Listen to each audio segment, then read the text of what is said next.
Welcome to the Occult Rejects. This episode, I got two of the rejects with us tonight, and we will be talking about seeing auras. Unfortunately, I'm not the one who saw them. We'll be talking to Bennett about it. But yeah, let me introduce everybody that we got here. Ethan, what is going on, sir? How are you? Well, salute, gentlemen. It's great to be with you as always. I always really enjoy communicating with you both and everyone. Doing great, and I'm easy to find on all the social media, and writing articles frequently. Last few on occultresearchinstitute.org, and got some books out there if anyone wants to check them out. And again, appreciate you guys. Well, yeah, no, thank you. Yeah, we got Bennett. What is going on, sir? Thank Nothing, man. Coming on and talking to us about this. Absolutely. It's something weird. I mean, it helps me in life to an extent, but I am Bennett Tanton. I am the host of the Broadcasting Seeds podcast. I am an author, and see, now I can say that. That's right. Crazy. Yeah. So I have two books actually now, because I quietly released the second one because another friend of ours just also. Oh yeah. Trouble's probably. Either way, I'm putting it out.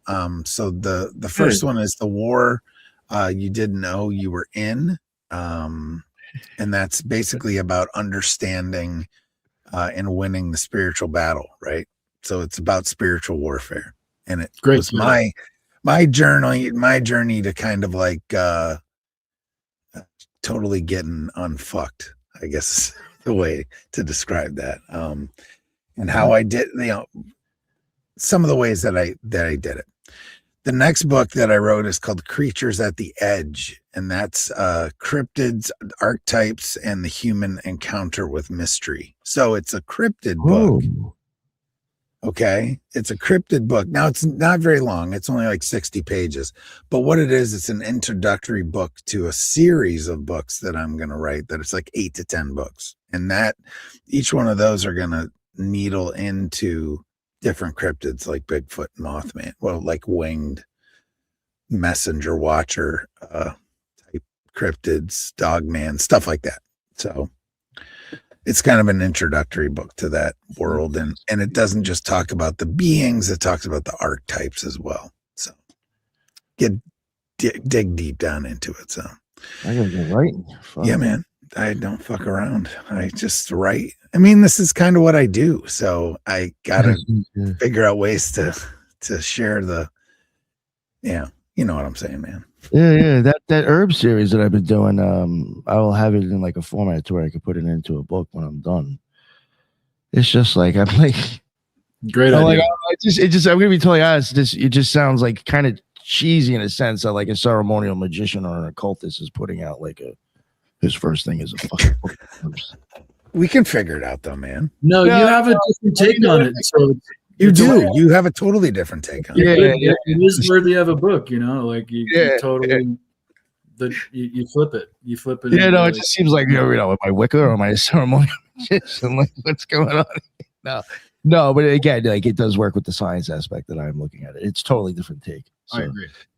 Yeah, no, thank you. But hopefully, fingers crossed, I will get that done eventually. But at some point, right? Yeah, Benny, we'll have to get you on to talk about your book too. We haven't had you on for that, right? Or no? No, we haven't. No, we had Dark DNA, and then I think you mentioned the book then. Yeah, did you want to talk about it if you want to promote it? Yeah, at some point.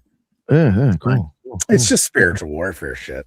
I mean, it's cool, and I make it so it's not all. I mean, it's rooted in Christianity and the Bible, but at the end of the day, it goes way beyond that. So, some of this stuff is not just religious mysticism. You know what I mean? It's not it. And for me, the stuff works. So maybe you can call it what you want, Yeah. So one thing I do want to mention before we go forward, I don't know if he'll make it, but Headless Giant was supposed to be on. I guess I'll plug his show for him in case he does make it, so he doesn't have to do it at the beginning. Yeah, Headless Giant podcast. Go check it out. He does the trialogues on Sunday. I'm not sure what he's doing exactly during the week anymore, but yeah, he does have stuff to go check out. We do the mailbag and 777. And hopefully maybe he'll show up. But if he doesn't, just plug the show anyway. But yeah, go for a minute. Auras, how did this happen for you? Okay. So I'll start with this though. When we talk about auras, I'm not like talking about like cartoon halos or fantasy or like fantasy light shows, right? I'm talking Pink Floyd laser light show coming out of right, some shit. I'm talking about energetic and spiritual coherence around like living beings, right? Now there's a couple different layers of this. There's like the biological and emotional stuff, there's the spiritual alignment stuff, and then there's like an actual diagnosable condition, and I wouldn't call it a condition, but it's called synesthesia. Which it can cause some people to see emotion as light, and there's all kinds of stuff. They can taste music or see, like seriously, it's wild. But with that being said, this all started when I was 18, 19. And so when I was in the Marine Corps, I we were doing what you would call a physical, we were finning. Okay. We were out, I was in reconnaissance in the Marine Corps, and we were out on, anyone that knows Camp Lejeune, we were out on a beach called Onslow Beach. That's where that's where I was stationed. Camp Lejeune, isn't that the place that always got those lawsuits against? If you were yeah, well, there's a couple things. You might be entitled. With the water was all fucked up back in the 70s. Well, from like the 50s to the 80s. I think it's still fucked up because I'm kind of fucked up, but I can't just blame the water. Play the water, right? No. So with that being said, so that unit used to be out on Onslow Beach. I think one of the hurricanes wiped out all the barracks and everything that used to be out there. But at that time in the early 90s, that's when I was out there. So we were doing a fin, and the waters are pretty cool out there. One of the cool claims to fame of Onslow Beach is there's a pier that's actually there, called the Risley Pier. It's out farther down the beach though, and I don't know if it still exists. I haven't been there in so long. But Risley Pier, off the end of that, if you go out about a quarter to a half a mile, it's one of the largest hammerhead breeding grounds in the Atlantic Ocean is right there. So they used to film like Shark Week and shit out there. And we were like, what do you mean we're going finning? Like, we don't want to do that. Like, so we would be out there. Some mind fuck shit? Huh? You think that was like some mental fuckery to do that? Pick that spot? Probably. But no, we know they existed because if you flew around in a helicopter above it, you could just see especially during mating season, you'd see hundreds of sharks. I mean, just insane, man. Hundreds, thousands, and big sons. They're huge, some of them. But either way. Wow. So we're finning, and it was a full combat load fin. And what that means is that we had our rucksacks all loaded up with like gear that we would take out to the field. But we had it waterproofed, and you would, you'd put everything in bags and wrap it all up real tight. And there's a way to do it where everything then would float. Well, so we battled our way out into the surf, and then we would tie that bag off to us and drag it behind us while we swam, or our rucksack behind us, and it would just bob in and out of the water right behind us, like 20, 30 feet. And I think I had 25 to 30 feet of line, 550 cord out. And luckily we have a swim buddy that's with us, but all of a sudden I just feel this tug on my leg, and dude, it all of a sudden I could just feel, I was like fighting to stay afloat. And next thing I know is I'm getting drug underneath the water. And what it turns out had happened is my waterproofing failed. So it filled up with water, and this is there's like 60 to 80 pounds of shit in this backpack anyway, and then it all fills with water. You can't swim with that shit on. I held the man. Sorry. So so I got drug under, and it was probably about 40 foot of water. And I just remember finally getting to the point where I'm like, holy shit, man, I can't do this. Like, and I kept trying to grab my dive knife so I could cut the cord, and I could not. For some reason, I couldn't get my dive knife out. And I think at one point I did, and I couldn't cut the cord. Like, it was like everything just turned to sausages, like it couldn't use my, but I wasn't panicking because I had the training and whatnot. But I do remember opening my eyes under the water thinking, God, it's a lot clearer than I thought it would be down here. Right. And I can see like sunlight streaming through the water.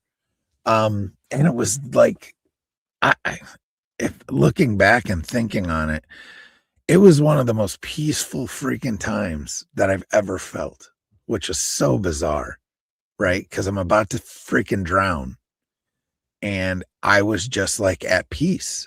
You think like time slowed down like so much, and maybe I know it totally did, and then everything collapsed down into like, like this. Like all I could see was. And it wasn't like the light at the end of the tunnel or anything, but it was definitely, you're getting tunnel vision, and you start getting like the slight euphoric feeling. And then the next thing I know, lights out. Lights are I passed out before I took in water. Well, then the next thing I remember after that is waking up on a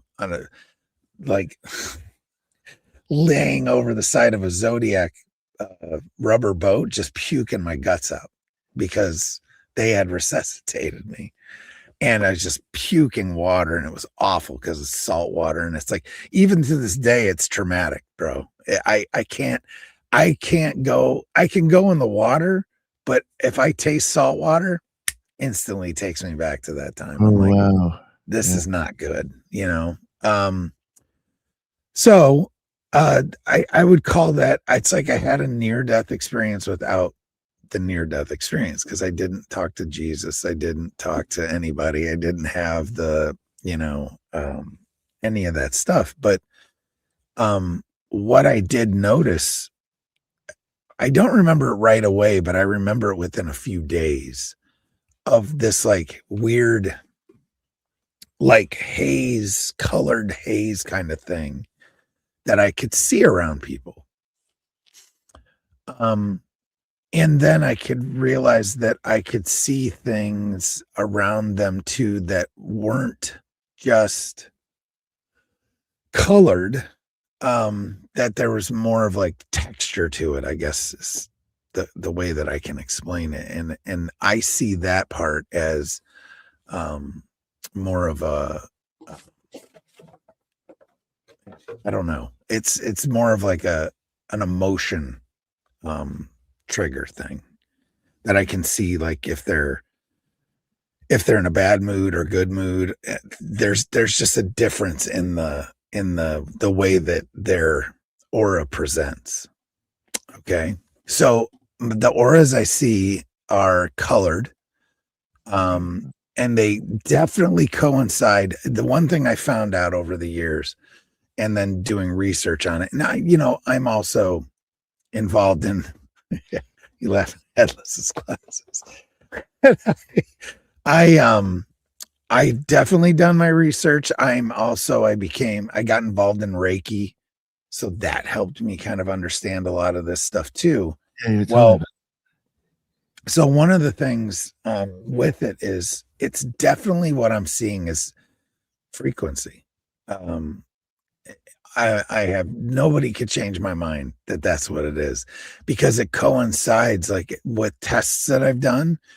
The aura that I see almost inevitably always coincides with mood and or like pain levels in certain spots. And so whether they're vibrating at a higher frequency, then they're in more of like blues and purples. And if they're lower frequency, it's reds and oranges. And sometimes it can goes be with the chakra system. Yeah, sort of. Exactly the same. But it is the same light scale. It's from ultraviolet to infrared, period. And violet is the high, that's high frequency, and red is low. It's just how it is, period. That's that would be a science, root right? chakra. So, that would be like the most base. Yeah. Yeah. So so for that, I can see spots where their energies are like stuck. I can see, this is if I really concentrate. Now, to tell you the truth, I tend to shut it off as much as possible because it's fucking distracting. I can't walk through life. It's part of the reason I like having glasses that I wear. Like, now these are reading glasses, but there's something there to help me kind of like block stuff out. You know what I mean? Because I can't see your aura now. I can't see it through TV. I can't see it through, because you're all fucked up, Nick. I know it. But I can't see through glass. I can't, none of that. And it's not like some superpower. It just, something happened, obviously, right? Where something in that I feel as though us as humans have this innate ability probably within us. We talked about this during my DNA episode, that got switched on. I'm not the only one, obviously. I don't know Headless's story about it, but I know of multiple people that have had near-death experiences and that got shut off or got turned on as well. Not just this, but other things too, right? So when it comes to things like this, though, I think it's the frequency. You've got and I try not to get woo-wooey about it, right? But I also can see, frankly, whether there's like a spiritual aspect to it as well. Where I really haven't dug into that as much, but I can definitely see there's like a perception part where that's beyond biology. Like, I believe it's like more like it's kind of like people's alignment. It's like alignment matters, right? So it's more like humility feels coherent, or deception feels fragmented. So it's like I can say that if people are lying, things are, or if they're not being honest necessarily, not necessarily lying, but there's like this fragmentation to some of this stuff, right? And there's just a difference. Like authentic, maybe that's what you said. There's just a difference in presence. Period. Well, there's a different frame of mind that's probably going on. Yeah, too. Like, there's things where I'll call people, like I say, that they're sparky, and that's usually because there's literally like little kind of like sparks almost. That's amazing that you put it that way, Bennett, because I've had the same exact experience in intuitive sensations, and the same idea of fragmentation as opposed to, I call it concentration, you use coherence, exact same manner that I've kind of detected, if you will, before. So that's really well put. Absolutely. The bottom line is there's an energetic component tied to the nervous system in our bodies. It's biology, right? Like system regulation, trauma, stress, peace, anger. Anger feels sharp. Anxiety feels jittery, right? So I say the sparky kind of thing. Peace feels really steady and expansive, right? And you can see people almost like Yeah. Like breathing. Yeah, it's really cool. And then the other cool part about this is I can actually see the auras of animals too. Oh, that's cool as shit. So to me, that makes a lot of sense, especially because, you know, I see similar fields around them, around them. They're not the same, but they're similar, right? And animals are often clear because they don't mask their emotion. So, you know, you can tell when like a horse is pissed, like that, right? And of course you can probably with all that, but it to me, what I love it is it makes it less ego driven and more and like, you know, I don't know. It's just a cool thing that I think now. Have you ever tried objects? Yeah, not really, man. I've never really concentrated, but I don't know how I couldn't, like, if I really tried maybe like trees or plants and things, but I've never really like delved into it. If you try it with trees, man, you can see it against a nice clear blue sky, right? Now is probably a bad time of year. You're probably up north, but if Yeah, you've got man, it's blue, boom, it's you use that just on a clear blue sky. You look over there again. You're not looking at the branches themselves. You're looking at the space around them. This goes back to the focus that you were talking about. Is like you have to shift your focus to get into a place where you can actually, you know, actually see the stuff around the stuff. We're so focused on objects, we don't take space in. Well, it's just like at night. I talk to people. I'm like, when I go out in the field, like Sasquatch, you know, looking for these creatures and just spending time in the woods at night with other people doing investigations and research. I explain to them, I'm like, at night when you want to see, it's like there's not a lot of illumination and we don't have lights on because we all actually can see pretty well in the dark, if we allow it to happen, right? Because you get this what's called visual purple that allows you to see even better. But as long as you do not, exactly.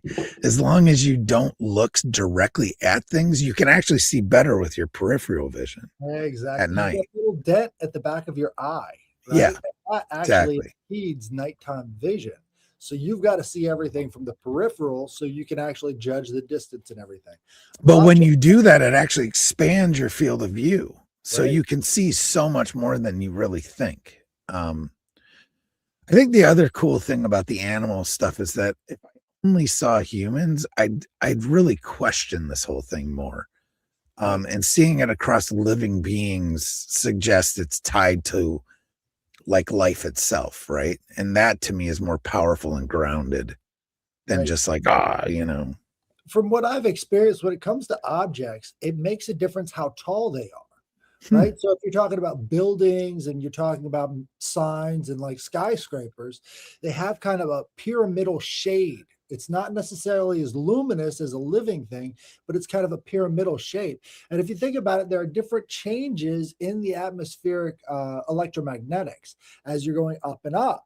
And so making that pyramidal umbra kind of makes sense if you're thinking about magnetic frequencies. Yeah, that's a good point, man. I think you're right. I think. Go ahead. No, I know. Please, Ben, continue. No, go right ahead. Make your point. I was just gonna add to what you just talked about, how you can see more with your peripheral. There's the idea in Tai Chi to soften the gaze.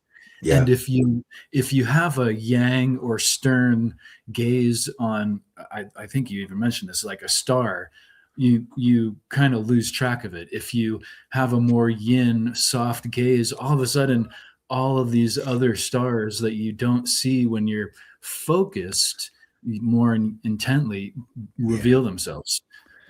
So another thing like that is you know those like things on the internet you'll see, or like a picture of a dress or a picture of shoes or whatever, and one person will see it as like pink and gray and another person will see it as black and gold, right? Or whatever.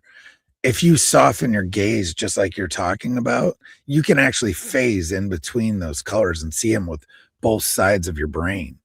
At least I can. This goes into a big point that I like to go back to, which is baby vision.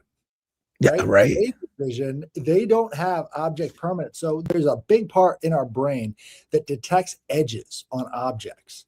And what you have to do, I mean, again, this goes back to your, sort of in between life experience, is that you're now not focused necessarily on the object permanence, right? You can actually see beyond it. And again, you're in a calm state while you're underwater. And so basically your vision naturally shifted. So it's like unlearning from the very most basic level, like toddler, very much infant, right? They're not actually seeing, babies don't actually look at you, right? There's just shapes. Yes. So they don't really have the same kind of edge detection we are, but they have the ability to recognize people a lot better, actually, than a lot of other people. It's because it's not trapped in by just the object. It's the outer layers of the object that it can identify. And so we have kind of a subconscious connection to this stuff that we don't really delve into because, again, our brains are wired for object permanence. Yeah. One of the cool aspects of this too, though, and this is where it gets into more of like an ability to me, is that we were talking about night vision. And it's not like I see like Daredevil or something, guys. I don't see like that. But if I know if something's there, like a deer in the woods, right? And I can see the deer, I can see in like low light, I can still see its aura. Now it's not as bright and luminous, but it's still there. I can see the aura. I can see the frequency coming off of this thing. Now, with that being said, there has been a few rare moments where something didn't register the way like living organisms normally do. Right. And I don't immediately assign meaning to that, and I separate perception from interpretation. But I had a what I would call an incident at night, very dark night with a Sasquatch. And I'll just tell the story. And so I was trying to, and it's one of the only times, and I advise against doing it, going out into the woods by yourself, like deep in the woods by yourself, like deep enough that if like you called for help, nobody's coming till morning deep, right? And so I was out there this is in upstate New York, out in the Tug Hill and out pretty deep into a piece of property, where nobody could come get me quickly. Let me put it that way. But I was armed and whatnot. And I was trying to set up what I would describe as a camera trap for this creature. Okay. Now, whether or not it's a Sasquatch, I have no idea per se, other than my other experiences tell me that it's a Sasquatch, because I've never seen it there. I've heard it. I've seen the signs of it, everything from footprints to scat to all kinds of stuff. And then actual behavior. So one of the things that we've learned over the years is we had set up now this is a regular campsite for us. We had set up a fence around the campsite because we were sick of whatever coming into the campsite and like screwing with our tents while we're sleeping. So what we did is we set up, now not that the fence is going to stop it if it really wants to get us, but that's not the point. It's just deterrence, right? So we set this fence up and we only had a gap of about 3 feet for an opening. And I had a whole bunch of cameras set up. And what I was using those cameras for is to funnel the creature to where I wanted it on the fence line. Okay. Because I had this new fandangled thermal camera that I was going to use, and I was going to gotcha, right? Because I'm a freaking wizard in my brain, and I'm cooler than every other freaking Sasquatch guy that thought, I'm going to be the one. I'm the guy. I'm the one that's going to outsmart this furry son bitch, and I'm going to get him on camera, right? Yeah. I mean, you're a leading actor in the movie you're creating. Exactly. Yeah, So you're not. in my own life. So it all worked flawlessly though, because at like 2 a.m, right on cue, because it would always come out around 1 to 3 a.m. And it would cross this stream, and you could hear it. You could always hear it. It would cross the stream. Now, this place we called Broken Bridge, because we had a bridge that used to go over to the other side of the property. And I'm telling you that this creature, which I'll just call freaking Bigfoot because it's what it is, at least in my brain. Bigfoot tore this freaking bridge down because it was repaired and nice and gorgeous, and we would go over, and that side is even more remote than the side that we had set up camp on. It was strategic that way. But I'm telling you, after we repaired the bridge, it tore it down. It was noticeable. Just something, it had to have been huge to tear it down. It didn't just crack or break. Something did it.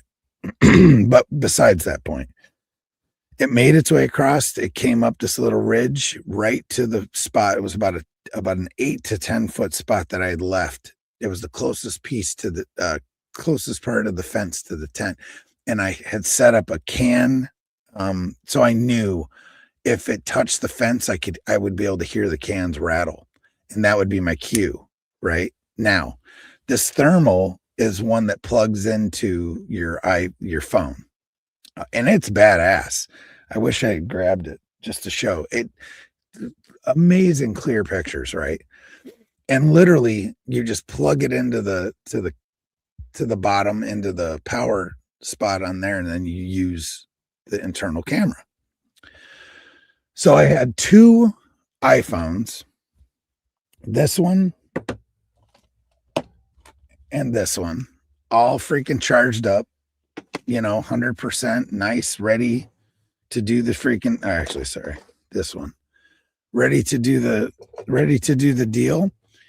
And I hear the can rattle after this thing comes right up, and I can feel it. Literally, that's how big this thing is. I can feel it, and I know it's there. There's no freaking aura. So that kind of freaked me out a little bit. I went, oh shit, I know I have this thing here, but it like clicked in my brain that like literally earlier that evening, I had seen 2 deer walk by there and gone, oh, okay, I can see these things. I couldn't see it. So that kind of freaked me out. That was just down in the bottom of my, in my lizard brain, kind of like going, hey, asshole, danger, Will Robinson, right? But what are your like inclinations as to what that might mean, that it doesn't have an aura? I have no idea, man. Well, I mean, I could go down crazy rabbit town holes, right? But go ahead. That's an actual intentional thing. Like in ninja training, what they teach you is to sense the intent of people around you, and you can dampen your own, offset of how people sort of see you. And what that is like dampening your own aura. So this is like how to hide beyond hiding, Right. Also, and I could agree with that for sure. Cause I also know people with like intense trauma that are in like a really depressive state. Their auras are totally tamped down. Like you can barely see it. It could have been the whole mud technique in Predator. Could have been. It could have been. But here's the deal. I brought so this is the craziest part about all of it. Besides the fact that my spidey senses are going off like wild, I bring this thermal up. It's all powered up. Boom. It goes dead. It goes dead. My phone goes dead. Yeah. So I say, oh my gosh. So, I'm a soldier. I've been a law enforcement officer. I just did a mag reload, and I pulled the other phone out because I knew this shit was going to happen. So I pulled the other phone out. I plugged it in. It literally takes a half a second to a second to fire up.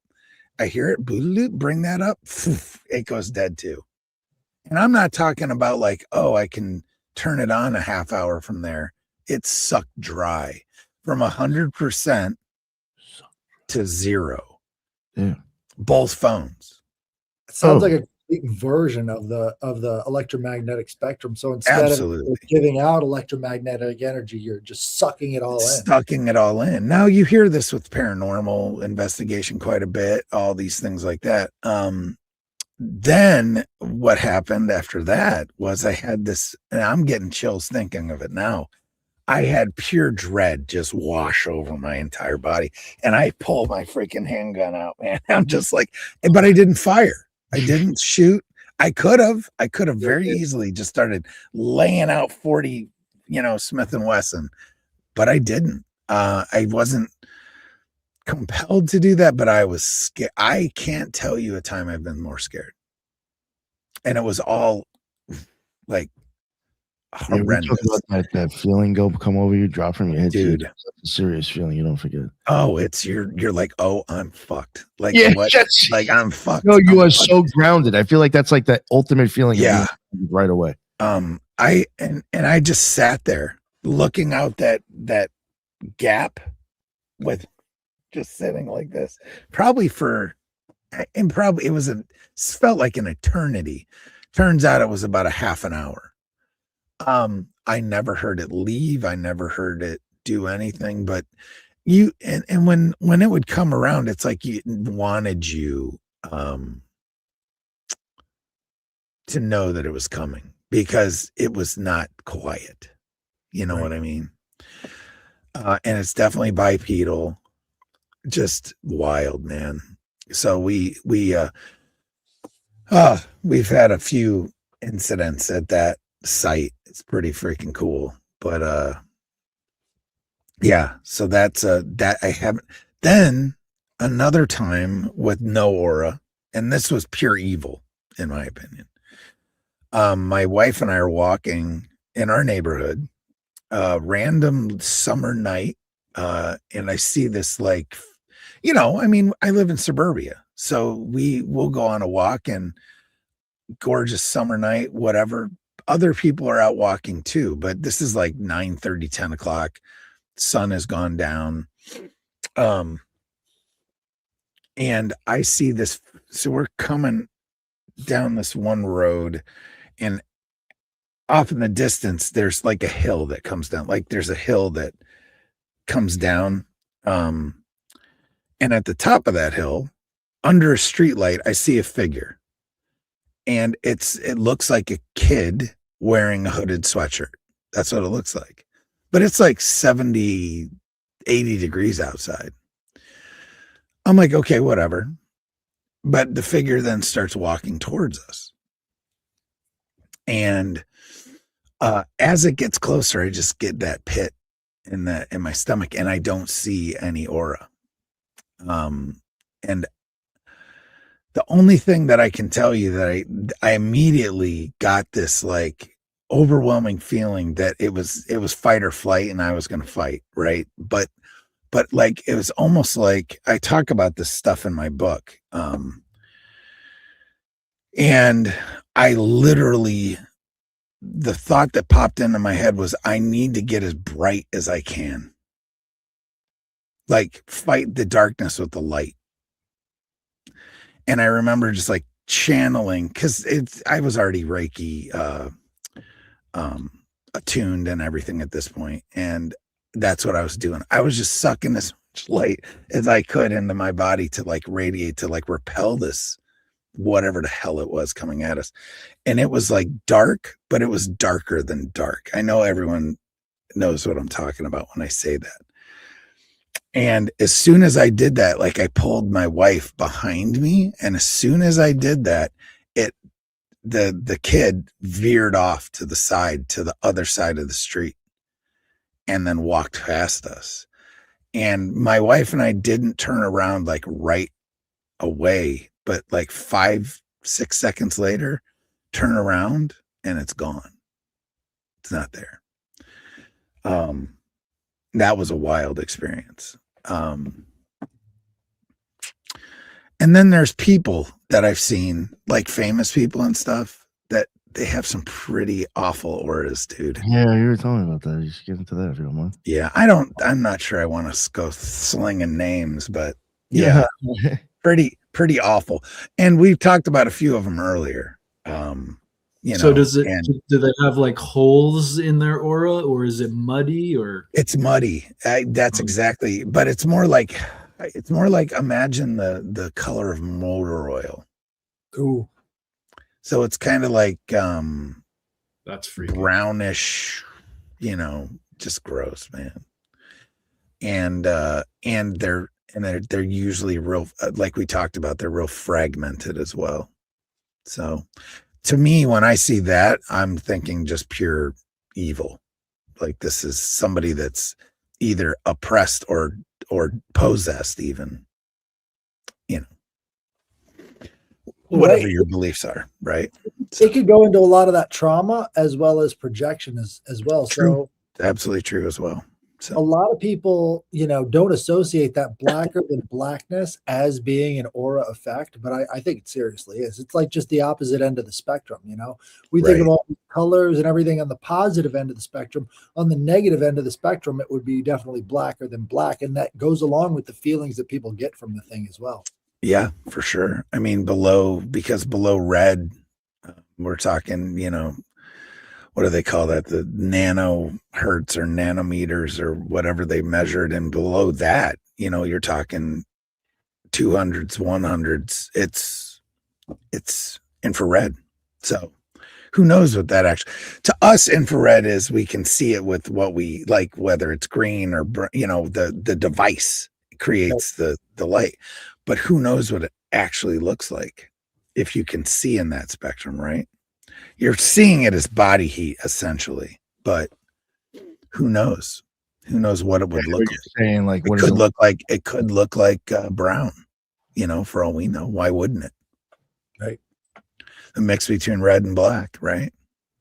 Well, I think that's the big issue, is that people don't realize that there's a lot of radiation that we give off as warm-bodied. So much.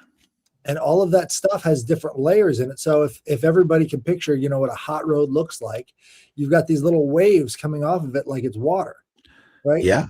That's sort of the same idea. What we're trying to say is that there's that kind of stuff going on all around us all the time. It's not just those waves of heat. It's other stuff too. There's other forms of radiation that we're giving off. But, they've documented that any warm life has, this microscopically measured light source that's coming off of it. You can find it with cells in a petri dish. They documented this to very, very low light conditions.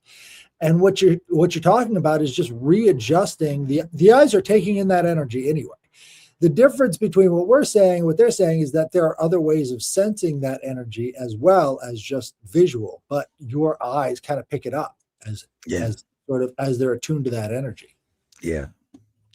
I mean, I'm not asking anyone to believe what I perceive, right? I'm describing, though, consistent patterns that I've observed, and I stay cautious, as I do with everything, except for Bigfoot, obviously. I stay cautious about jumping to supernatural conclusions about anything, right? I try to be as objective as possible. But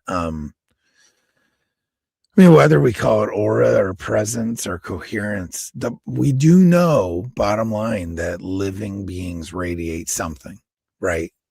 So the real question is what, frankly, you're aligning with, because that's what fills the room, Right. Well, what are your thoughts on the Akashic records? It's one of those things, man. Like I'm agnostic to it to an extent. I think it's a cool concept, but I've never tried, I've never gone there. Does that make sense? And it's one of those things, like, who knows? Maybe I will. Maybe I feel like if anybody could, it could be me if I learned how to do it, or it's the idea that every object sort of has a subspace of information connected to it. Yeah. And so what a lot of psychics have been able to do is use objects, to kind of channel what that information is. So on some level, all of the air around us is maintaining some level of informational field Yeah. about And us. I don't, that's absolutely, to me, I don't see how it couldn't be that way. Right. Just my opinion. I think it comes down to the geometry of torus fields. Right? Yes, for sure. We're Which we given all that- have a toric field around us, period. Right. Right. It's kind of why they wanted us to stand 6 feet apart. I'm just saying. We're transferring information subconsciously all the time. We don't Absolutely. realize Just like when somebody walks up behind you. Right. And they get within a certain distance because you can feel that. Until Because you you have a field that extends out about 2.5 to 3 feet outside you, period. And it looks like a donut. Your eyeballs project out 6 feet in front of you. I mean, I have a donut right here, but this is a bigger donut. Well, if you think about it, all life is kind of a donut. You've got this central channel between the middle where we take in the information field of foods and then excrete it out. We're all kind of donuts. If you just change the configuration of the toroidal field, you get everything on the planet because all life is sort of ascribing to that toroidal field. So for sure, it only makes sense that there's some sort of coherence in the energy field around us as well. I mean, I do a lot of practice with my own hands when it comes to viewing auras. So if you've got a white backdrop, you just put your hand up, kind of about as far as you can around you, and then just look between the object spaces. You're not looking at the object, you're looking at the space between the fingers and everything else. It doesn't take long before you start to see the gray envelope that is immediately close to the skin, right? And people are like, oh, that's just a trick of light or whatever, but it's never really fully been explained how we can actually see that. They just sort of have these ad hoc conclusions of what you're seeing. And Jules. May I add to that? Jules' comment just quantum physics puts forth the idea that all particles are connected intricately. And this is kind of like the Akashic field or records, right? Beyond time and space, there is this faster than light connection. They're theorizing or summarizing. I've had the opportunity to meet some psychics, and not the ones on the phone necessarily, but they claim to be, and they do psychic readings and so on and so forth. Funny thing. Definitely not like them. But I take it all with a grain of salt. But funny thing, psychics never look you in the eye, headless. They all look above you with the baby vision. They won't look directly at you. They're looking up here. Right. It's pretty funny. It actually hits. I get hit with that a lot too, because I won't. People be like, "What are you looking?" Like they're talking to me, but I'm like, "What are you looking at?" I'm like, "Sorry, guys. But it's because I'm looking around them." One of the, too. Well, go ahead. I was going to add too that there is a technique that was shared with me. It reminds me of the psychic mud technique we were kind of headless, you speculated on. And the idea was that you imagine a brown, earthen, really earth shield above your head when you feel like you are being observed in a manner and you don't want to be. It's a total brownout, if you will. This one woman I met was talking, she was very intuitive anyway. And she asked if I was, and I said, well, I have a good judge of character, and I referred to something about my good eyesight, and I catch things that people don't. And she kind of laughed. She said, no, your eyes will tell you that they are being the useful organs and functions. You actually have a third eye. And with some people, the perimeter may be 6 feet, or the area rather. And sometimes you may be quite higher, literally up above, in a sense that, and so her explanation of how the eyes will tell us that they are performing these energetic detections and subtle energy understandings. It's often the third eye that's actually doing it, and the eyes are saying, no, you need us.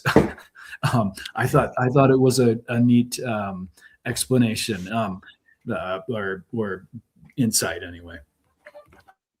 Well, if you think about the eyes as brain tissue, the only brain tissue that's outside the body, it makes sense why the eyes would want to be involved in the process of collecting that information. But our brains are sensory organs as well, in a very similar way that the eyes are. So our brains have a certain perception that goes without, actual the way we think of light. So there are people now doing a blindfold vision where they're just practicing and practicing to try and get around using the eyes for vision. And what they found is that different parts of their head have better perception ability than just the eyes do when it comes to seeing without sight.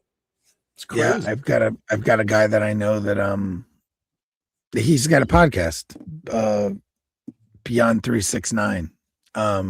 Oh, what's his name? We had him on here. Carlos. Got his name. I can't remember his Well, last maybe name. I'm thinking of somebody else. Either way, no, this guy, and he can do it. I've seen him. I mean, literally, there's no way he's singing with his eyes, and he's holding like flashcards back here, and able to figure it out. It's unbelievable. But he trained himself to do it. So. Right. And wild. The way that they train themselves to do it is to lie to themselves that there's light peeking in under the blindfold. Right. So as long as you can fool yourself that somehow it's your eyes, your brain can still connect with the vision outside of sight. Well, what that does is it's kind of scary, actually, that it just shows you how easily we can be manipulated. Oh, yeah. Big time. If you think about that. And if you can lie to yourself, dude, and you know what I mean?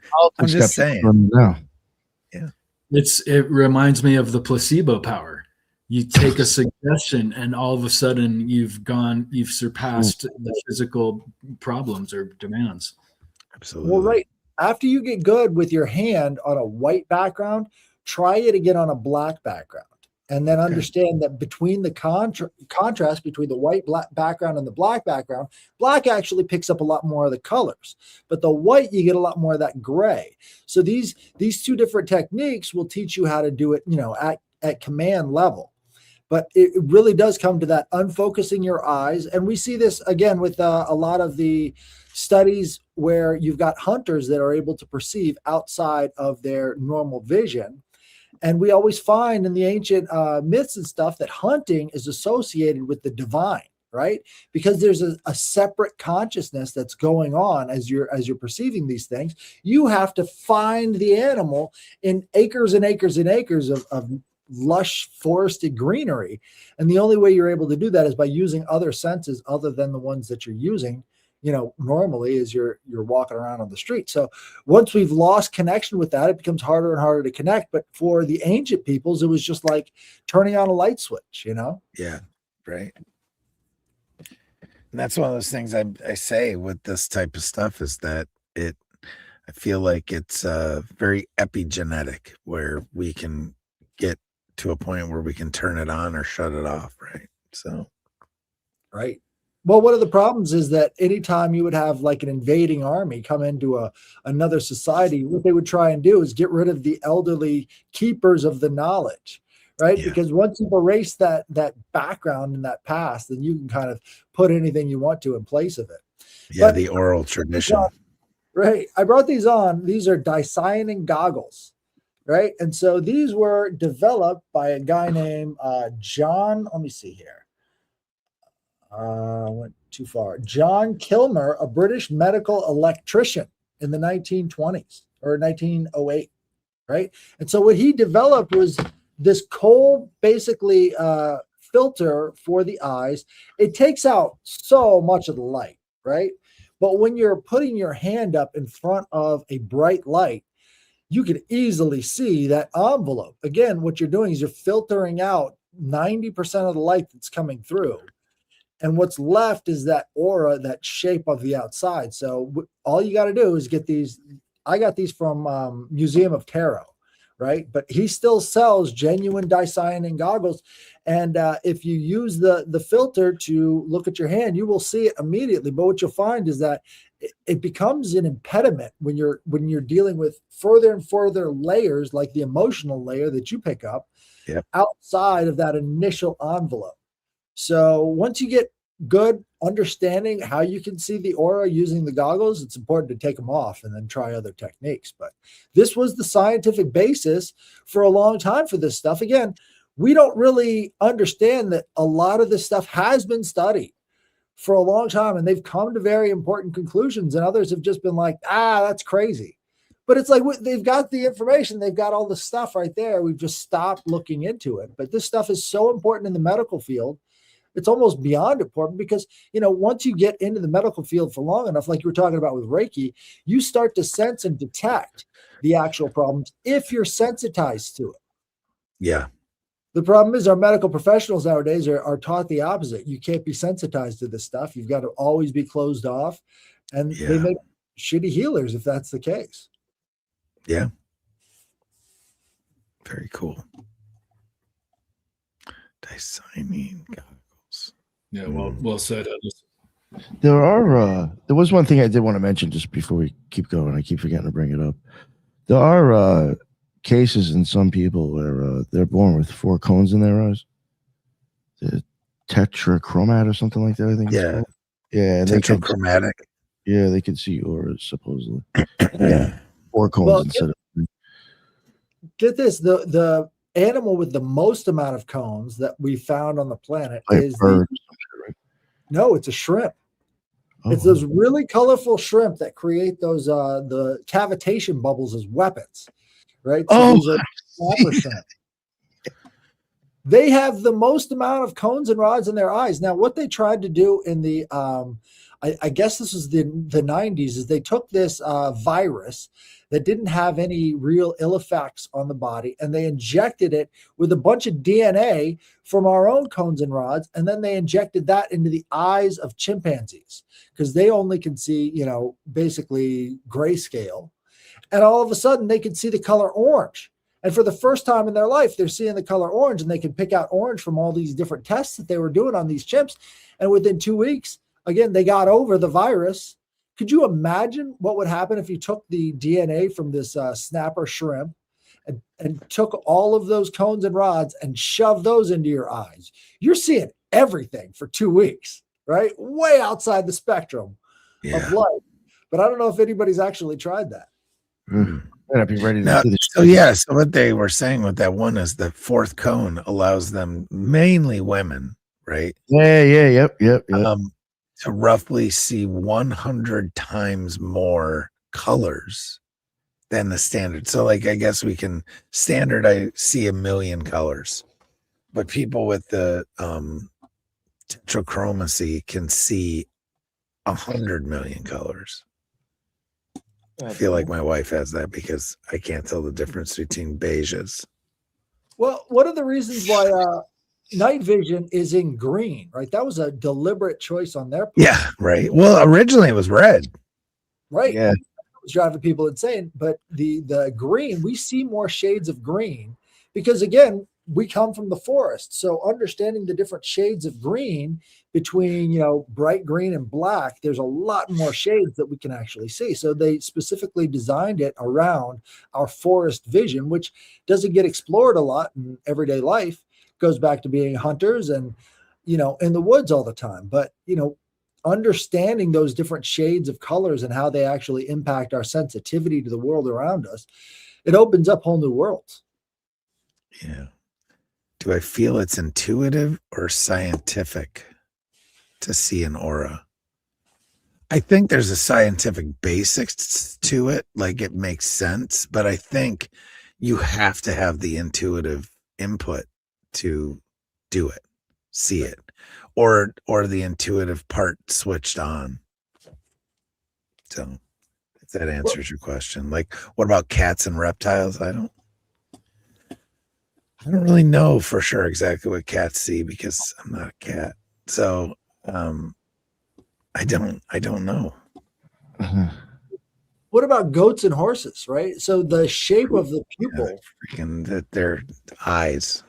right? Creepy So as cats one. and lizards is like this, and then Yeah. you know, for bigger cats, they're back to being circle, and for Wait, goat goats, size are different too?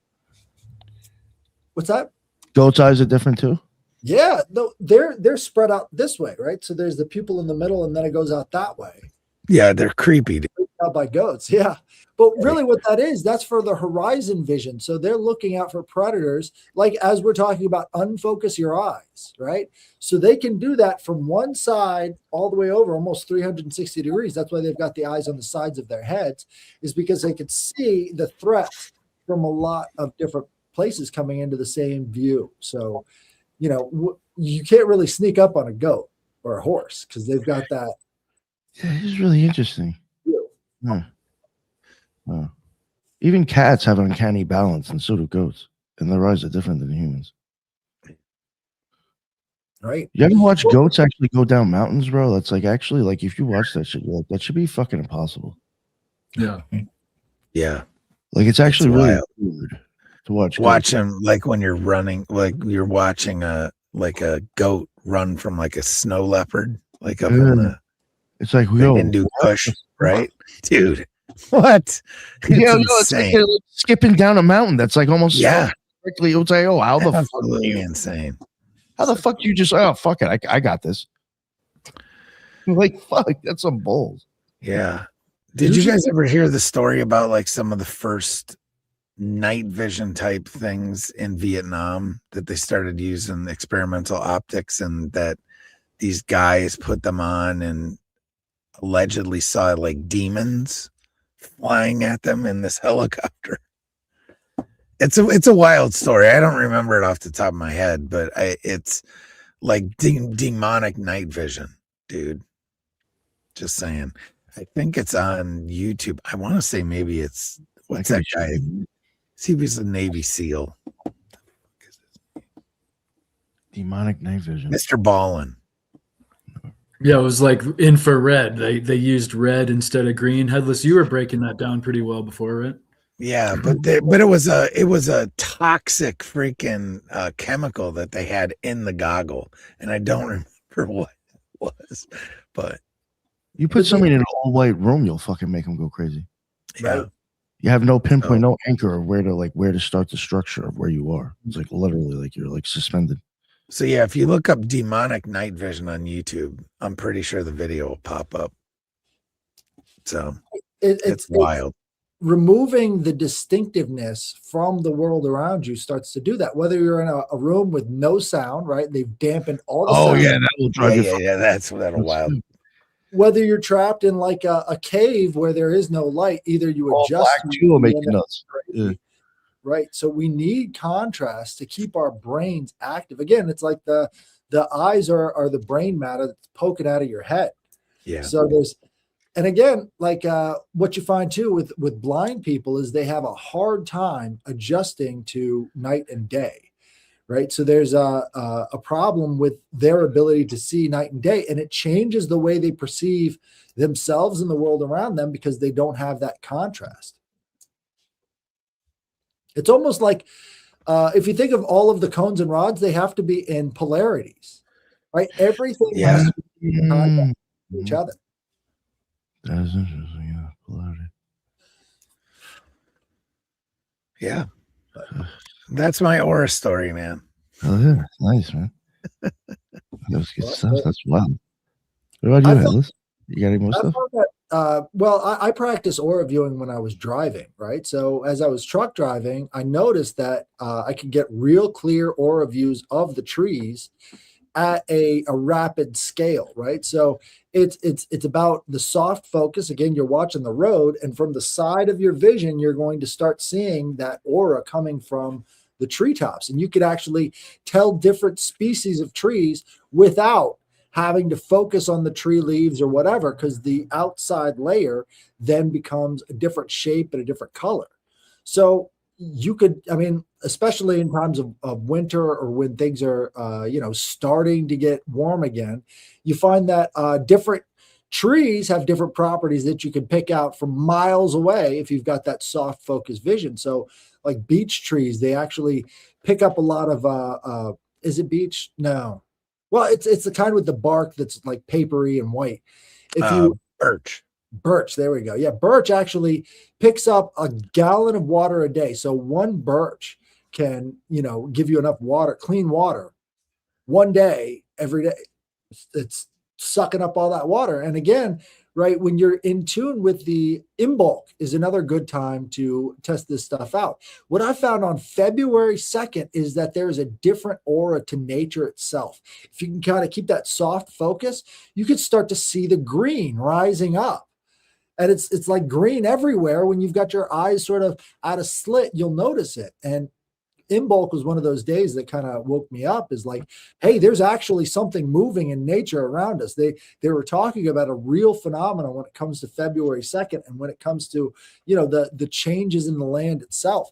So now around this time, all of these trees are starting to pack a bunch of water up into their branches so that they can, bloom and have all of these leaves come out later on. They're getting ready for the spring. These preparatory phases in nature have to be viewed from a different level to pick it up. And when you're looking at the trees using their aura viewing, you can actually pick up changes in the energy levels from top to bottom. So it's moving the energy around it just like it's moving the water within it. And once you can pick that stuff up, there really isn't any information from nature that you can't see.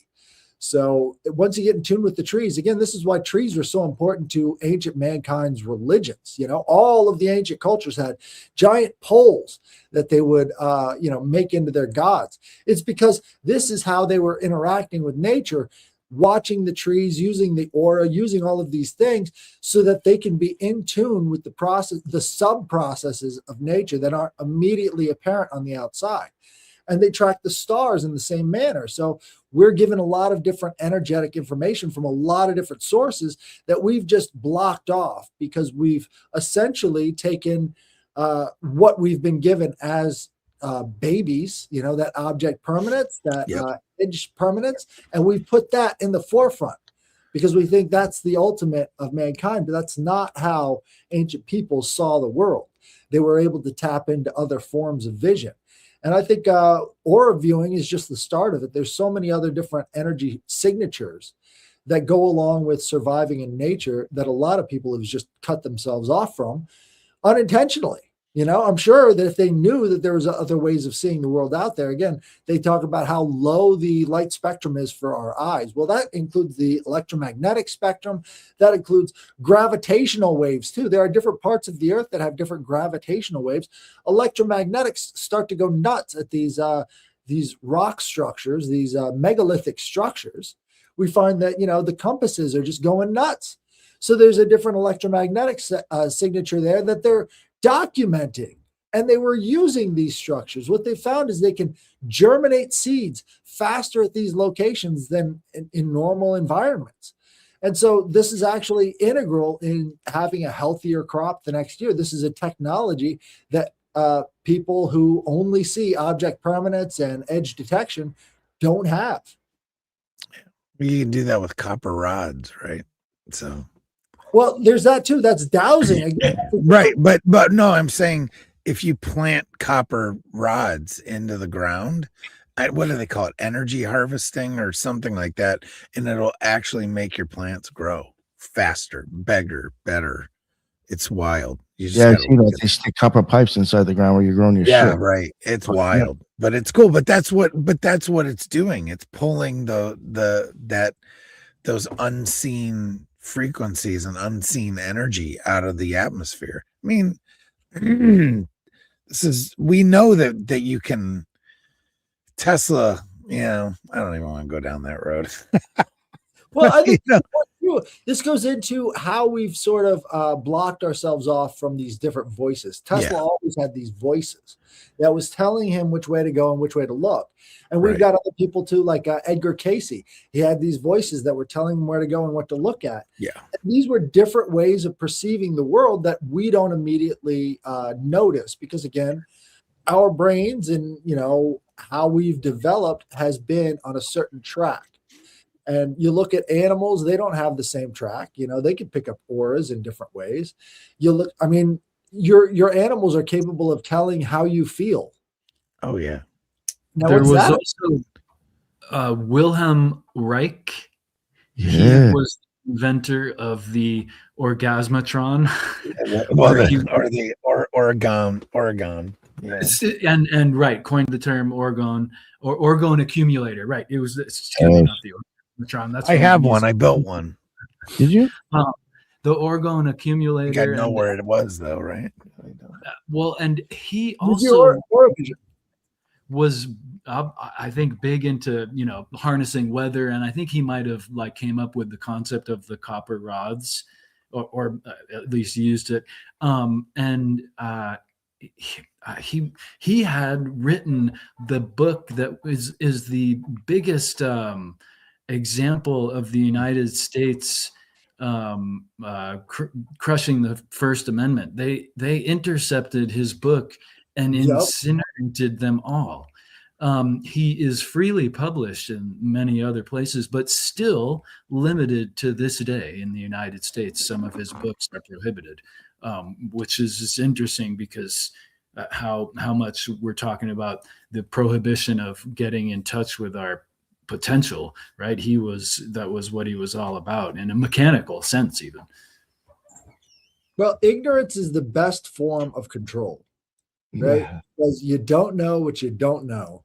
And the best way to control a person's perception is through ignorance. We're seeing that now with the Epstein files and everything else. People are going nuts with this information because they don't know what they don't know, and they're just assuming, right? So it's created sort of this feedback loop of now everybody knows that he was eating babies or whatever. It's like, no, not really. We don't really know that. You're just taking that and running with it. So that's more beneficial because now we're stuck on ignorance. Instead, now, if you can expand your vision, if you can expand your collection of information beyond the available light frequencies, that's a whole different form of information that if you can control that, you can kind of keep humanity on a certain track. Now, understandably, we've sort of gotten around that in the information age, right? So it's become a lot harder to control the books of Wilhelm Reich and a lot of other people because we're at a different level. But Wilhelm Reich is just sort of copying the Greeks, right? So fertility was seen as energy back then, right? It was a certain type of energy. And so what does he call this certain type of energy that's all around people? It's orgasmic energy. It's that same kind of fertility concept. This is what starts the process of life growing, right? There's a different energy field that's interacting with life on a fundamental level. What they've actually found too is that if you change the electromagnetic frequencies around a zygote, you can change how that zygote develops. Right? You can get dinosaurs from chickens based upon the electromagnetic frequencies that you're feeding to these zygotes. That's going to change the whole game in the next coming years. And this is all about the perception, the ability to have perception control on a much smaller level, micro level perception control. That is a game changer because is DNA a blueprint or not? Right?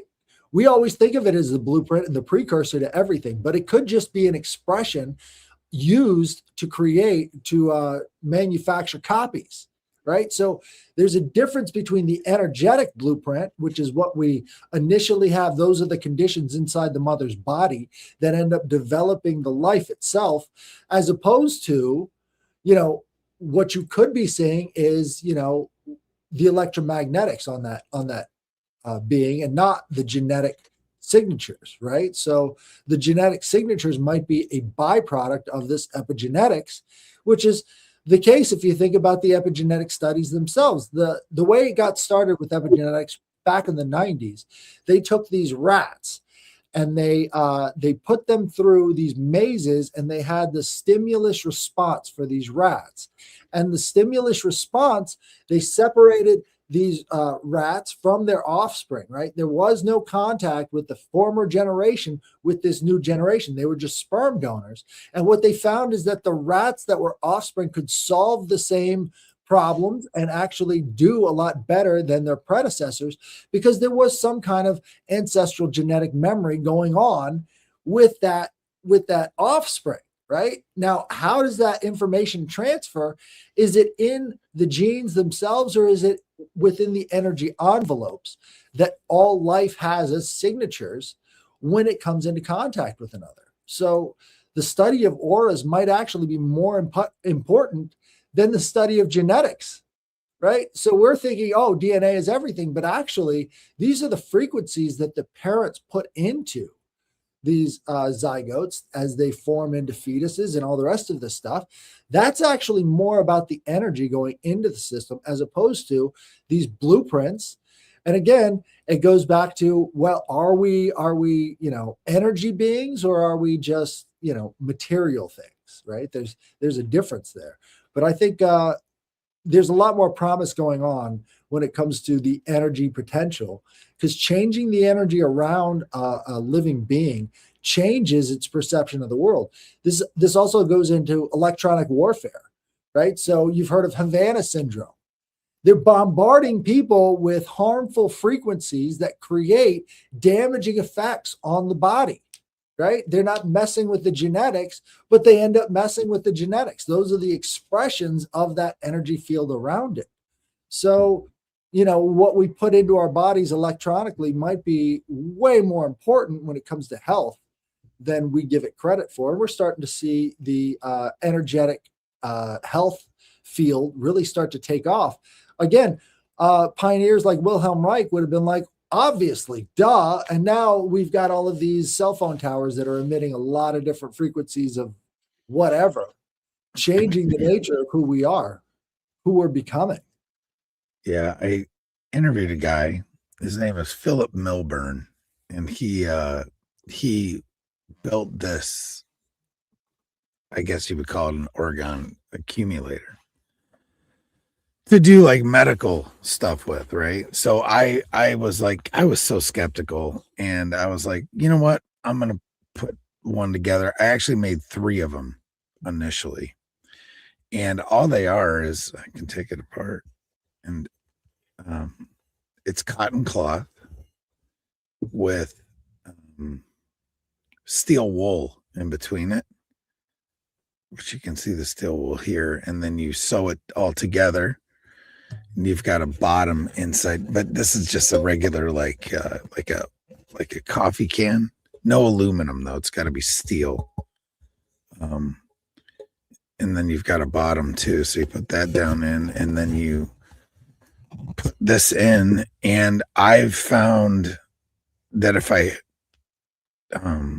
hold it like directed at places where I need like pain relief, that I actually get pain relief, which is wild to me. And then I did some, it's all, none of it's scientific. It's all observational, but whatever. For me, it worked. And then I gave it to a few of my friends to try on different things. Some women, because allegedly it's supposed to work well with like menstrual cramps and stuff. So I let them try it, and they all reported good responses as well. And then another buddy of mine who has got some pretty severe hip injuries, same type of thing. It takes his pain threshold from here to here. So it's not like I swear by it, but I definitely use it. Simple enough to make. So cool. Yeah, that's so cool that you made those. There's also the orgone, or I forget what it's called specifically, but an orgone blanket that is the Yeah. same type of Same layering, concept. same exact concept, the layering of organic material and metal and organic material and metal. Yeah. And there, I saw with the instructions on how to make one or so forth, it says, or when I saw it on this website a while ago, it said, do not use this within 25 miles of a nuclear power plant. Correct. So I've heard that. Now, the other thing that Philip has found with this type of thing is that, like, so one of my daughters, I won't let her touch it because she has an IUD. So if you have copper implanted in you, that's also, it can do bad things. Interesting. There's been adverse reactions from people that have had like IUDs or things like that. Also, people that have had chemotherapy.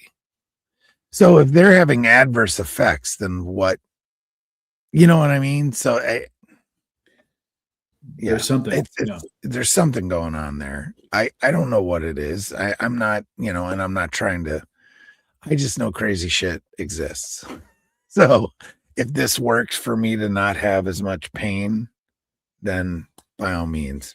And I don't have to suck down fucking ibuprofen or something. Yeah, I'm good. I'll sit with a freaking can on my leg. I don't care. You know what I mean? So anyway, but yes, energy is a thing, guys and gals out in the it's a thing. Podcast spheres. Is the bottom line is that we have energy all around us that we can't see. There's so much shit around us that we can't see. And if you can tap into that or harness it, I mean, and do good with it, by all means, you should. Well, I like to bring up Lucille Ball and what she was going through back in the, I think this is the 40s or 50s. She had these fillings put into her mouth, and she was picking up frequencies of radio. And she actually detected spies with her teeth. Right? Because the separation between these two metals and the energizing effect from these radio waves, we're able to pick that up, right? So if anybody's ever stood next to a massive radio receiver antenna, right, it's based off of whether or not it's FM or, AM. Yeah. These frequencies that they're giving off are very detectable as close as you get to this stuff. And if you think about it, just the amount of distance, right? Because all antennas is modified spark gap, right? So it's collecting that information between these two frequencies in the air, and you're getting a signal from that. So we're energetic beings, and to have the ability to pick up spies with your fillings, I think is a perfect example of that. We're living in an energetic universe, and most people just kind of ignore it and go on. Well, I mean, you got to think of it though. I think people, it's so just like part of our culture. But think about Wi-Fi and all the shit involved in that. Like, it's like Willy Wonka's chocolate factory, folks. I mean, how could it not be? What you had the what was the television, but it was the transferring him from real life to TV. Bro, I'm sorry, but you have the entire world's catalog. This is like Alexandria's fucking library right here, guys and gals, period. And it's all done through the fucking air. So explain to me how you know what I mean? Like, that's magic. Yes. The Wi-Fi. Okay. There's a deeper thing going on with that too. Think about it. We're in the age of Aquarius, and Aquarius is the watery air sign. What better example of a watery air sign is this frequency in the air itself, these radio waves in the air. It's like water in the air. That's what you're literally transferring information from point A. I mean, even radio, right? With waves, you're transferring intelligent information from one person to another over space and distance. It doesn't even matter, right? And we're doing it wirelessly. So in turn, don't tell me that you can't do all kinds of shit. Or is it technically going are we going faster than the speed of light when I send an email, depending on how far it's going? I don't fucking know. Talk to Ed Mabry. He 'Cause I thinks the think about speed it, of 'cause light you is know how slowing fast down. those can go through. So you mean like I could send my shit to China and an email could go through in what, like literally seconds? Seconds. Not even. I don't even. Milliseconds. Yeah. that how Because fast- because when shit, just the other How day I fast was is sound? How texting fast with a is dude in Germany. Texting, man. Boop, boop, boop. Oh Just yeah, think about that. A text message. back and forth. That's insane. This gets into the nature of AI too, because they've had two competing theories on AI for a while. They've actually got their own camps. You've got this computer vision camp that sort of tries to break down everything visually. We had what was his name? I forget, but he came on and he was telling us about how the computer vision project is so much more advanced than the way that they're using this other computing level. So you've got all these Waymo cars that are only using LiDAR. And LiDAR is another way of seeing the world, but they're not processing it in the same way. LiDAR is like grayscale as opposed to computer vision. So computer vision is taking in a lot more information and breaking it down into understandable units that allows these cars to drive on their own. And what they've discovered is that it mimics the processes in the brain. Right. So basically, the eyes came before the brain, and the eyes and the visual processing power. Like, again, think about the difference between what are they called? The RAM drive and the what are they called? The chips that you get for visual processing power, the graphic user. Oh yeah. I know what you're talking about. Right. So I have that in my The computer. graphics card. Graphics card. graphics, Yeah. yeah. No, No, my those graphics card has AI in it. right. So what Yeah, my they're doing graphics is they're using the vision to create better and better computers. So if you look at it on that scale, we're actually still in the baby pool, shallow end of AI, right? Well, Dude. We're not even like compounding these different visual processing cores on top of visual processing cores, the graphics cards on top of graphics cards. That's how our brains are developed. Is graphics card after graphics card after graphics card. It's like it's all based upon this visual input. And I think we have the ability to start expanding the way we see the world based upon the way they're developing AI. But very few people are interested in that. They're only trying to catch up to our own brains with AI instead of using our brains as the supercomputers they are to see beyond these visual spectra that we're given as a matter of being born into this object permanence world. You know, there's other forms of information being transferred out there, and turning our brains into supercomputers almost puts us at a extreme advantage over AI. But again, this goes back into what are we doing with the auras? Is anybody studying this stuff? We know that it was done in 1908. We know that that's where this Dicyanin project came from, is through medical vision. He wanted to be able to get all this stuff from the air instead of having to cut people open, do biopsies to figure out if they were sick or not, you know? And so if we just start applying these principles that we've discovered with computer image or vision computing, we might actually be the much better machines to do this stuff and actually trust that instead of constantly having to revert back to these machine learning. And the machine learning isn't as good or as trustworthy as these super graphical user interfaces that we've got in our heads. So shit that's wild is the next thing you know, it's gonna look like fucking Superman storage with the 5D memory crystals that they've got, the ultra durable quartz glass data storage, where you're literally talking about these chips essentially, but they're made with quartz that'll hold something like 360 terabytes. Oh yeah, it's insane the amount of information. Data in 5 dimensions. Whatever the fuck that means, right? 3 spatial coordinates plus size and orientation, lasting billions of years, resistant to up to 1,000 degrees centigrade, and cosmic radiation. They're being used for long-term archival of information. What the hell? We can do this. It's wild. It's like Anthony, Superman's crystal cave, man. yeah, That's that green shit. It was green. Right. Yo, even I know this is like a little far off, but I mean it does. I mean, it's interesting that this man said this.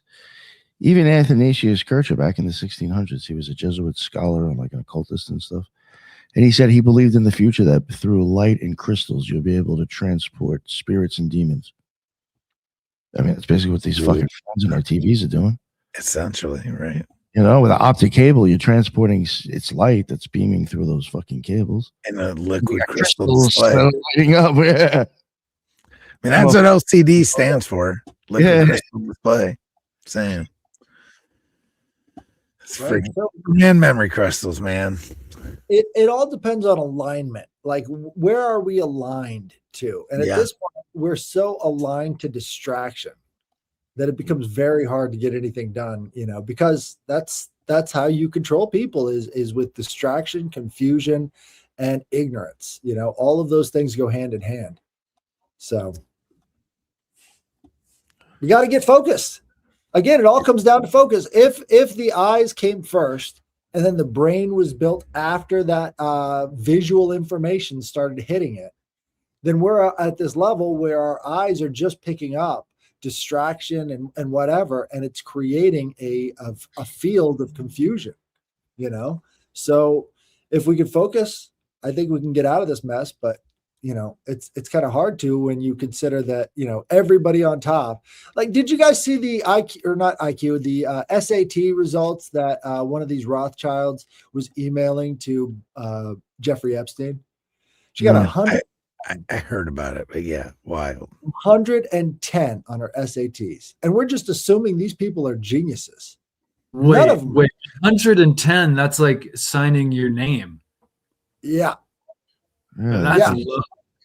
that's low AF. It's unbelievable how stupid these people are. And if you think about the downline effect of that, you get, you know, the Lindsey Grahams of the world. There's nothing there. There's no kind of recognition of what the world is coming from these. So when our vision is focused on them, what ends up happening to our brains? You know, it starts to shrink because there's nothing there. There's no substance, there's no depth, there's no nothing. So the way out of this stuff is just to stop focusing on them and actually focusing on the paths that will bring us a better future. It's, you know, it's navel gazing versus looking up at the stars. And I think all of this stuff having to do with it's always been this way. The dumbest people rise to power. We've been in this kakistocracy for a long time now. It's just they kind of parasite off of us. We think of them as the leading edge, but they're way behind us. You know, nobody's talking about this kind of stuff within the halls of Congress. They're talking about meaningless garbage. They're rote memorization. They don't imagine their way out of anything. And it's all about keeping everybody else down so you can maintain your power. None of that has to do with the expansion of the mind and the, you know, bringing about of actual gnosis, actual knowing. It's gray. It's all gray, you know? Yep. No contrast. Great point. Well, half of the freaking people in power are so inbred. Right. Just saying. We know that affects IQ for sure.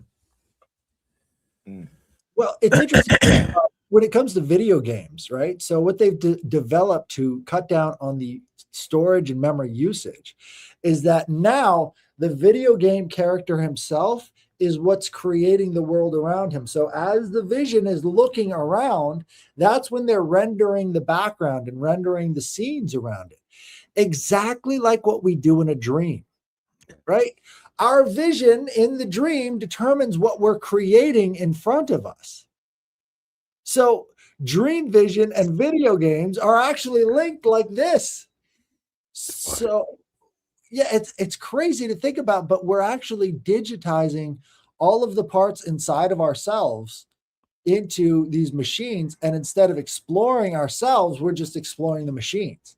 But exploring yourself is how you get to a point where you can actually understand this stuff a lot better. So keep a dream journal. Try and figure out these motivations. Try and focus on stuff that you can build. Like you were showing us there. maybe there's a seed of inspiration that comes from knowing about orgone, right? The alternating layers between organic and inorganic. These, if there is any power there, if it's accumulating some kind of cosmic radiation, maybe there's another form of technology you can build off of it. So having that focus to build our way out of this is the only way out. We're not going to destroy our way out, obviously. That's going to be a different thing entirely. But again, that's more navel gazing. Destruction is self-satisfying. It's not actually creating. So the only way out of these messes is to create and build our way out. And I think once you get into aura viewing and actually getting into nature, understanding the base level processes that are going on beyond the scenes of what you see right in front of your eyes, this is the essential part of enlightening yourself, right? We talk about the light when it comes from these objects and from these people and all the rest of this stuff. But, that light, our input is just as important as our output. Unless you have the correct inputs, you're never going to have the right outputs. Good stuff. Well said, sir. Well said. Was anything? Did you guys want to add anything else before we start to wrap it up? Ethan, did you have anything you want to say headless about it? No, I'm done, I think. Well, I think if we can get some good aura viewers out there, if you could start to practice, look this stuff up, this becomes really useful in researching maybe not so evident information. We've got to have the right vocabulary for how to do research on this stuff. Far too often people speak in absolutes. And when it comes to this stuff, we were talking about percentages, like what's the likelihood, So let's take it back from the absolute perspective and let's start adding percentages of whether or not these things are real. And we can, start to come to more and more concrete basis for understanding this stuff based upon that understanding. But guys, practice aura viewing. You never know what you're going to be out there seeing and looking at, because we are on the baby pool end of the electromagnetic spectrum. Our visible waves are very, very small. This is why, if you guys have ever seen the double rainbow, what that is the electromagnetic spectrum repeating itself back into the observable universe. So there's actually colors all the way from one rainbow to the other. There's colors all throughout that. You just can't see it. Those are not the visible spectrum of light for you. So once you can actually get into aura viewing and start to understand how much you can actually perceive, that rainbow starts to expand further and further out. And having the right inputs gives you the right output. So let's work on it together, I would follow that too by sharing, practicing meditation along with that, because that when you close your eyes, it helps to activate the potential of the third eye. I think you start to see these amorphous colors and so forth, and become maybe a bit better at detecting them, to add on to what you're saying, Headless. Think about how much we program ourselves to not see in the world, right? So the entire, thing about our brains are filtering out a lot of information. And you've got to be in a calm, relaxed state to re-access that information. So, you have to be able to access that within yourself before you can actually access the information outside of you. Yep. I just got an article from a buddy that says scientists produced a particle of light that simultaneously accessed 37 different dimensions. I don't know how this is possible. I don't know what that is, but that's stuff that's happening out there, folks. And so I'm going to read this article. I mean, obviously it was published in January in Popular Mechanics, but I don't know what the hell that is. But oh my God, like even if 1% of that is real, right? It just makes you, this place that we live is so much more than what we see. And, we literally see nanometers of the light spectrum, when it's this long and we see this much of it. So with that being said, get out there and expand your mind. because, you know, what else are you going to do? Right. Eat grilled cheese and, you know, play video games all day? Because what the fuck? Grilled I cheese mean, sandwiches from Starbucks. Yeah, I mean, grilled cheese are epic, right? They're amazing. But at the end of the day, I'm saying, you know, there's so much, everyone's got so much more potential that they just need to tap. And it doesn't take much effort. You just got to do it. So, Right. Focus on auras, right? Practice on a black surface, practice on a white surface. When you start to get good with your hand, you'll start to get good with other people. And like you said, like it's a sensitization process. yes. We're desensitized from the time of birth forward to only focus on objects. Once you can bring back that soft focus, like Ethan was talking about, you can open up a whole new world to yourself. And doing this at work, it really strengthens your mind. You've got the dual focus going on as you're working. You're also seeing auras. You're understanding how the energy is moving around you. You can actually, a lot of people talk about clairvoyance. Clairvoyance comes from sensitizing your mind to the energy outside of yourself. And maybe we don't fully understand it yet, but we see example after example after example. Sensitizing yourself is always the first step. And most people want to be desensitized. That's where the escapism comes in. You know, they want to be desensitized. So let's resensitize ourselves in controlled environments so that you can handle that energy outside of yourself, you know? I'm excited when talking about this stuff because you can see horizons haven't even been mapped, you know? Like we are so far outside of our potential. It's incredible. But where else are the frontiers going on, you know? Like, are we getting us to outer space? I don't think so. I think they're way too incompetent to take us there, you know? Yeah. So let's look at the inner space. The inner space is a great place to start. I agree. It's the most bigger trip, inner space. Agreed. All right. Well, I think we'll wrap it up here. Ethan, would you like to let everybody know where they can find you? Well, yeah, thank you guys so much, man. Thanks for the chat. Bennett, thank you so much for sharing your life experience and your wisdom, as always. I appreciate you. And I'll be so audacious today. I hope, Nick, you find this impressive and headless to promote my book, The Geometry of Energy, which is relative to the conversation. And my website, you can check out a bunch of stuff related to it for free, obviously. And so, again, peace and thank you, guys. Oh, thank you, sir. I appreciate it. And Headless Giant, my man. What's going on, sir? You can find me at the Headless Giant on X and on YouTube and on Instagram. I did a great show on Sunday with Ethan and Ricardo.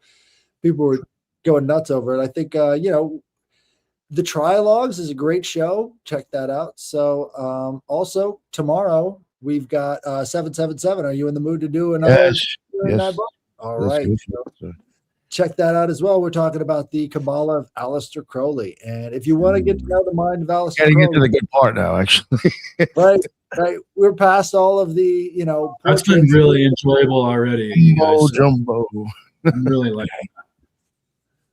But check that out as well. And also on Thursdays, we've got the mailbag. So get your interesting experiences like Bennett had over here with his Bigfoot. Send those to the email at headlessgiantpodcast@gmail.com. And we will read those emails on the show. Definitely check that out. Thank you. Thank you very much, Headless. And Bennett, my man. How are you? Again, Bennett Tanton, Broadcasting Seeds Podcasts. Got some books, got a Substack, got all kinds of stuff. You can just find it all at broadcastingseeds.com, YouTube, or anywhere that podcasts are played. Oh, yeah. Thank you very much, sir. Really appreciate you coming on. Liz, I appreciate you jumping on as well. And Bennett, for real, I appreciate you telling your story. So, Anytime. Pretty well. I got more. Oh, yeah. Okay, sounds good. Ridiculous. And Ethan, of course, always a pleasure for you to make it. And everybody in the chat, that is what's up. I appreciate everybody there. That's where we go live. And until the next one, everybody be well. Later.